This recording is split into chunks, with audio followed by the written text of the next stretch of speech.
매주 화요일 소비자 정보 시간입니다. 이 시간에는 격주로 한국소비자원 대구지원 연결해서 소비자 정보 알아보고 있습니다. 오늘도 한국소비자원 대구지원 우상균 지원장님 전화로 만나보도록 합니다. 지원장님 안녕하십니까? 예, 안녕하십니까? 네, 오늘은 어떤 소비자 정보 알려주시겠습니까? 예, 코로나19로 인해서 전 세계 생필품 가격이 오르고 우리나라도 식품 등의 가격이 올라 고민이 많다는 언론 보도를 들었습니다.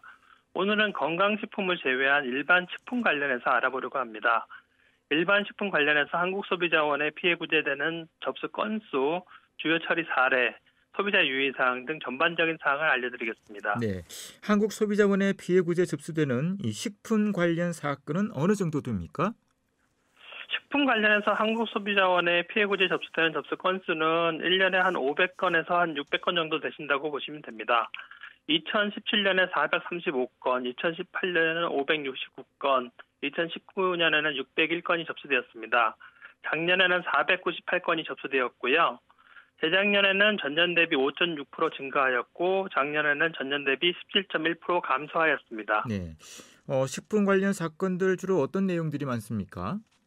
예, 작년 같은 경우는 일단 피해 유형별로 보면은 전자상거래로 구입한 식품 또는 다이어트 식품의 계약 해제, 그다음에 청약철회 거부 등 계약 관련 피해가 47.8%로 가장 많았고요. 다음으로 품질 AS 피해가 33.1%, 안전 관련해서 10.2%, 토시 광고 관련해서 3.8% 등 순으로 나타났습니다. 품목별로 보면은 기타 식품 기호품이 31.3%로 가장 많았고 과일 가공식품이 11.2%, 네. 어패류 가공식품이 9.6%, 빵 과자류 8.6%, 육류 가공식품과 음료가 각각 7% 순으로 나타났습니다. 네. 그러면 하나씩 좀 풀어보겠습니다. 실제 피해 구제 사례를 들어봤으면 합니다. 예, 요거는 이제 이물질 사건인데요. A씨는 카페에서 이제 마카롱을 6개 구입해가지고 다음날 자택에서 섭취하던 중 뚜둑하는 소리와 함께 무언가 씹혔고 통증이 발생하여 살펴보니까 아래쪽 어금니 보철물에 이상이 발생한 것을 발견해서 사업자에게 통보 후 치과 진료를 받았습니다.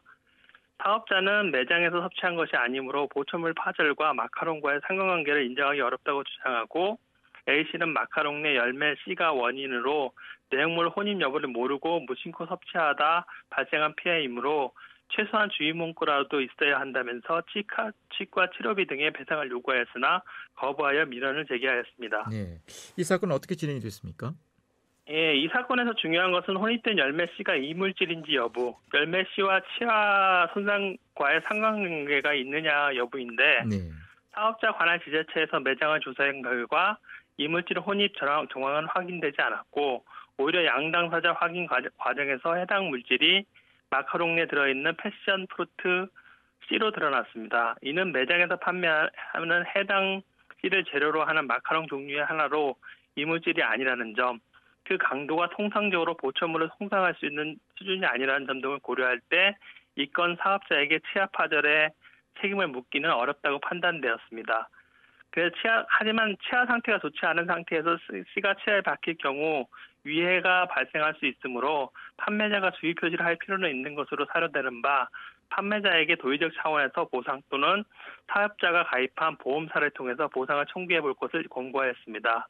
이후 양 당사자가 보험사 보상 청구를 신청한 후 그 결과에 따르기로 합의해서 사건이 마무리되었습니다. 네.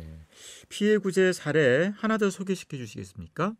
예, B씨 같은 경우는 편의점에서 막걸리 한 병을 구입한 후 당일 배우자와 함께 마셨는데 뒤늦게 유통기간이 지난 사실을 인지하고 사업자에게 통보하였습니다.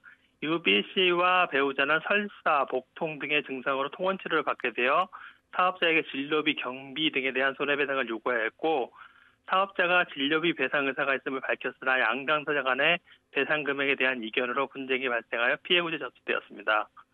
이 사건에서 중요한 것은 막걸리 유통기간과 피해 발생 사실인데 이 사건 막걸리는 구입 시 유통기간 경과한 사실이 확인되므로 판매자는 신청인이 제시하는 관련 입증을 토대로 손해액을 산정하여 해당 금액을 배상해야 할 것으로 판단하여 원만한 합의를 권고한 바 30만 원을 배상하는 것으로 합의되어 사건이 종결되었습니다. 네. 식품 관련해서 이 주의할 점은 어떤 것들이 있겠습니까? 예, 네, 식품 관련해서 제일 주의해야 할 점은 이물질 혼입이라든가 아니면 예. 제품의 부패나 변질로 인한 피해를 주의하셔야 되는데요. 제품을 구입한 후 보관 또는 개봉하여 섭취하는 과정에서 피해가 발생하고 있어 생산자 문제인지 판매자 문제인지 소비자 문제인지 책임 소재에 대한 규명이 어려운 경우가 많습니다. 따라서 제품을 구입할 때 가능하다면 내용물을 꼼꼼히 살펴볼 필요가 있으며 만일 품질이 의심될 경우는 섭취하지 않는 것이 좋습니다. 생산자에게 원인이 있는 경우는 제조 설비의 결함이나 생산 공장의 위생관리 미흡으로 인해서 이물질이 혼입되는 경우가 있고 네. 판매자에게 원인이 있는 경우는 잘못된 제품 보관으로 인해 해충이 제품에 침투하거나 부적합한 보관 조건으로 인해 불량품이 발생할 수도 있으며 제품 유통 중 취급 부주의로 인해 제품 내용물 및 포장지가 훼손되는 경우도 있습니다. 소비자에게 원인이 있는 경우는 포장지의 표면에 표기된 제품의 사용 용도, 사용 방법, 보관 방법, 주의사항 등을 준수하지 않아 피해가 발생하고 있으니까 이런 것들을 좀 준수해 주셔야 될 것 같고요. 네.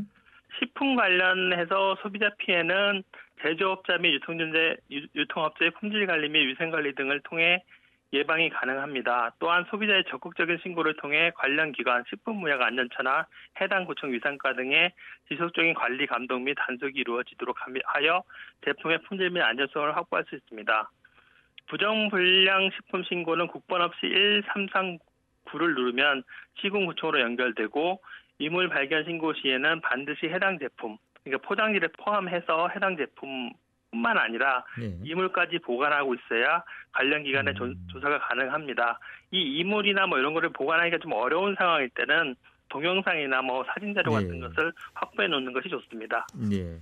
1399번 기억해 주면 좋을 것 같군요. 네. 예. 자, 문제가 발생했을 경우에는 어떻게 조치를 해야 되죠?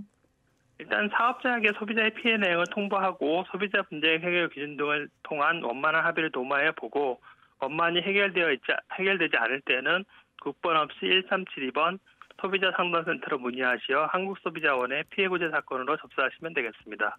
네. 오늘 소식은 여기까지 듣겠습니다. 네. 고맙습니다. 네, 감사합니다. 네, 한국소비자원 대구지원 우상균 지원장이었습니다. 지원장.